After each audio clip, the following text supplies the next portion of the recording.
সবাই আমাকে হাসিখুশি মানুষ বলে চিনত।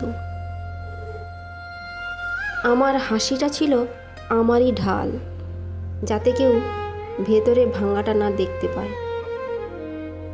প্রতিদিন আমি সবার কথা শুনতাম, সান্ত্বনা দিত, বলতো সব ঠিক হয়ে যাবে। কিন্তু কেউ কখনো আমাকে জিজ্ঞেস করেনি, তুমি ঠিক আছো তো? রাতে ঘরটা অদ্ভুত রকম নীরব হয়ে যেত। মোবাইলের আলোটা নিভে গেলে আমার মনের ভেতর আলো জ্বালানোর কেউ থাকতো না। যাদের জন্য আমি নিজের সময়, স্বপ্ন, ভালোবাসা সব ঢেলে দিয়েছি, একদিন তারাই বলল, তুমি অনেক বদলে গেছো। আমি বদলাইনি, শুধু ক্লান্ত হয়ে পড়েছি সবার কথা শুনতে শুনতে। কিছু মানুষ কাঁদে চোখের জল নিয়ে, আর কিছু মানুষ কাঁদে নিঃশব্দে, যেখানে কেউ শুনতে পায় না।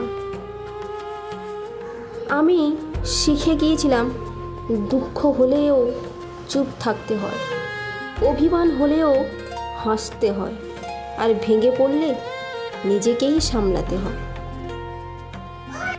সবচেয়ে কষ্টের বিষয় জানো কি? একদিন আমি শক্ত হয়ে গেলাম, আর তখন সবাই বলল, ওর আর কাউকে দরকার নেই, ও এখন অনেক বড় ঘ্যাম হয়ে গেছে। কিন্তু সত্যিটা ছিল একদমই উল্টো। কিছু মানুষ সাহায্য চায় না বলে নয়, তারা শুধু শিখে যায় কারোর কাছে আর আশা না রাখতে। আসলে হয়তো মেয়েরা ঠকতে ঠকতে শিখে যায় সব কিছু, কারণ কত সহ্য করবে সংসারে, সব কিছু তো মেনে নেওয়া সম্ভব নয়। সেই জন্য একদিন নিজেকে শক্ত হতে হয়। তো বন্ধুরা, আজকের গল্পটা তোমাদের কেমন লেগেছে কমেন্টসে জানিও।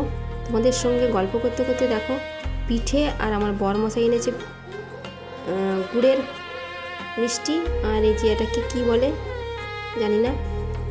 তো এইগুলো আজকে পিঠে দিয়ে, আর হচ্ছে গুড়ের রসগোল্লা, আর এটাকে হচ্ছে কি যেন, কি পিঠে একটা যেন, গুড় পিঠে, হ্যাঁ মনে পড়েছে। তো এইটা দিয়ে আজকে খাওয়া হবে। তোমাদের ভিডিওটা কেমন লেগেছে কমেন্টসে জানিও। আর ঈশা দেখো কেমন করে খাচ্ছে। আজকের ভিডিওটা এবং গল্পটা তোমাদের যদি ভালো লেগে থাকে, একটা কমেন্টস করে পাশে থেকো। আজকের মতো টাটা, বাই বাই। কালকে আবার দেখা হবে নতুন কোনো ভিডিও নিয়ে। Bye bye.